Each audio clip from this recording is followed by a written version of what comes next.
अगर आप भी इस तरह से डेटा एंट्री करते हो या आपके काम करने के जगह पे आपको ऐसी डेटा एंट्री शीट मिलती है और आपको बोला जाता है कि आप इसे जल्दी से अरेंज करके दीजिए, और आप घंटों लगाते हो उसे अरेंज करने में या उसे समझने में कि इसके साथ करना क्या है।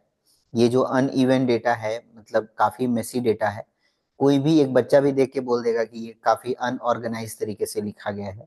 इसे आप ऑर्गेनाइज करना समझ ही नहीं पाते हो या पता ही नहीं है कैसे करना है, और अगर पता है तो शॉर्टकट्स नहीं पता जिससे आप समय बचा सको अपना ढेर सारा।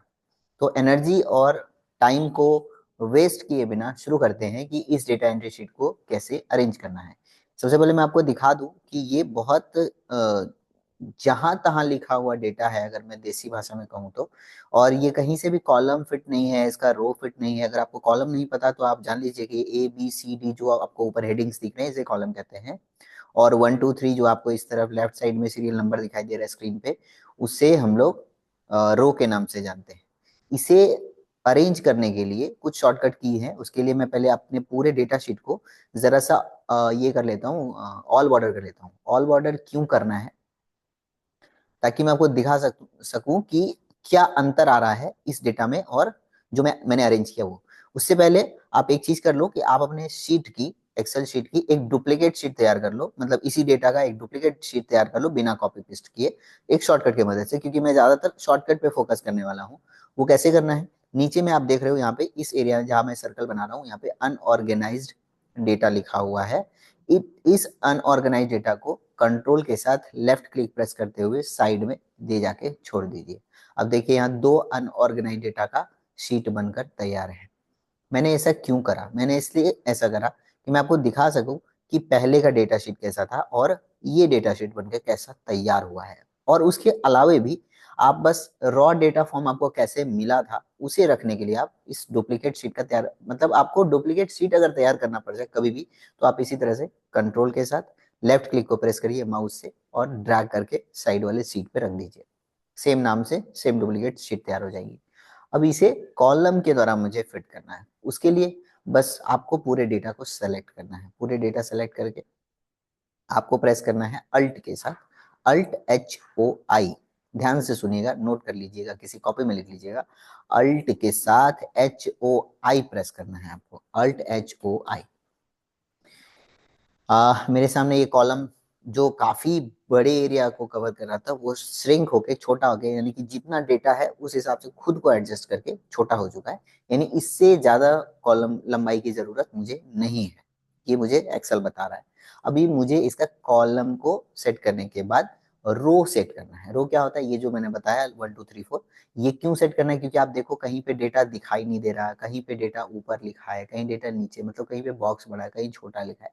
उसे मैनेज करने के लिए, उसे अरेंज करने के लिए आपको एक शॉर्टकट जानना है, नोट डाउन कर लेना है, लिख लेना है कहीं पर, या याद रखना है।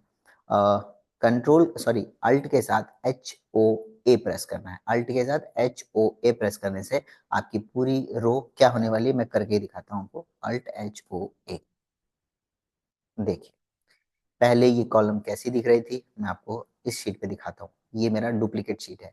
यहाँ पे इस तरह का कुछ कॉलम दिख रहा था, इस तरह का रो दिखाई दे रहा था, और यहाँ पर कुछ इस तरह से ये अरेंज कर लिया है। कुछ एक्स्ट्रा नाम है, मैं इसे हटा देता हूँ, इसकी जरूरत मुझे अभी नहीं है। आगे देखते हैं कि क्या कर सकते हैं। तो इस मेसी डेटा को कॉलम और रो में अरेंज करने के लिए आप इस तरह से शॉर्टकट यूज कर सकते हो। साथ ही साथ आप अगर ध्यान दो यहाँ पर कि नाम जो है, मैं थोड़ा स्क्रीन आपको जूम करके दिखाता हूँ। यहाँ पे जो नाम की शीट मुझे मिली है वह बहुत अनइवनली लिखा हुआ है। अनइवन क्या होता है कि जैसे पूजा शर्मा है, यहाँ पे तो आप देख पा रहे हो कि एक्स्ट्रा स्पेस लिया हुआ है। रवि कुमार है, यहाँ पे स्पेस छोड़ के रवि कुमार लिखा हुआ है। सुनीता पाटिल है, ये लिखने के बाद काफी स्पेस लिया हुआ है। विकास पांडे के बीच में काफी ज्यादा स्पेस है। नेहा जोशी के बीच में कम स्पेस है। रोहित सेन में आप देखो कि ये पूरा कैपिटल है, ये स्मॉल है। अनुजा मिश्रा में देखो कि अनुजा जो है पूरा स्मॉल लिखा हुआ है। और इस तरह से कैसे ये कर सकते हैं? इसके लिए आपको एक कॉलम यहाँ पर अटैच करना होगा। क्यों अटैच करना होगा?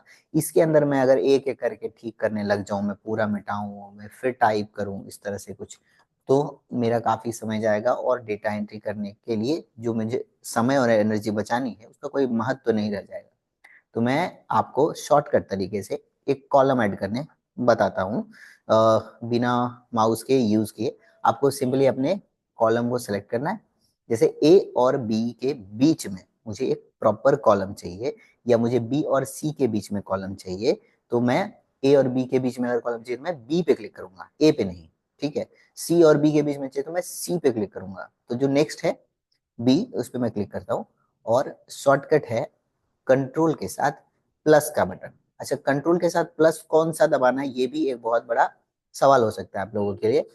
प्लस जो कीबोर्ड के राइट साइड में न्यूमेरिकल पैड होता है, अगर मैं आपको एक सैंपल दिखाऊं, तो कीबोर्ड के राइट साइड में आपने देखा होगा एक न्यूमेरिकल, ये एरिया होता है, ये एरिया, यहाँ पे आपको ये प्लस का बटन दिखता है। ठीक है। आपको उस प्लस का इस्तेमाल करते हुए कंट्रोल के साथ प्लस प्रेस करना है, ताकि एक न्यू कॉलम ऐड हो जाए। Control plus. बहुत आसान है, बस आपको जानने की देर है, आपको प्रैक्टिस करने की देर है, आप अपना बहुत सारा समय बचा सकते हो। देखिए, मैंने कॉलम ऐड कर लिया। मुझे इसी कॉलम के अंदर इसे एक फॉर्मूला के द्वारा पेस्ट करना है। लेकिन जो आज की वीडियो है वो सिर्फ मेसी डेटा के कॉलम और रो को सिलेक्ट करने और नए कॉलम को कैसे एडजस्ट किया जाता है उसके संबंध में है।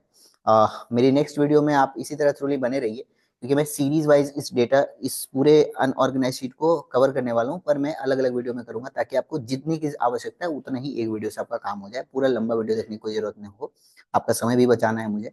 तो आप अगले वीडियो में देखो कि मैं किस तरह से इस नाम को कवर करने वाला हूँ, या इस नाम को ऑर्गेनाइज करने वाला हूँ, और फॉर्मूला क्या लगेगा।